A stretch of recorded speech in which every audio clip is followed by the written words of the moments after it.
Senate election की 48 निशस्तों पर होने वाले सेनेटर्स के इंतखाब में पीटीआई और इत्तेहादी जमातों ने 29 निशस्तें, जबकि अपोजिशन इत्तेहाद ने 19 निशस्तें हासिल कर ली हैं, जबकि इस्लामाबाद की 2 निशस्तों में से एक पीटीआई के नाम और दूसरी पीडीएम के नाम रही। इस तरह सेनेट में मौजूदा सूरत हाल के मुताबिक अपोजिशन जमातों की कुल 53 निशस्तें और हुक्मरान जमातों की 47 निशस्तें हो गई हैं।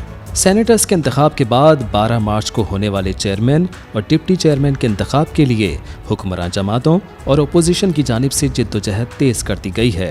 सेनेट में चेयरमैन और डिप्टी चेयरमैन का इंतखाब खुफिया बैलेट पेपर के जरिए ही होगा। मौजूदा सेनेट के 52 सेनेटर्स इसी माह रिटायर हो रहे हैं, जिनमें मुस्लिम लीग नून की जानिब से अपोजिशन लीडर राजा जफरुल हक भी शामिल हैं। मुस्लिम लीग नून सेनेट में अक्सरियत खो चुकी है, लिहाजा अब वो अपना अपोजिशन लीडर भी नहीं ला सकती।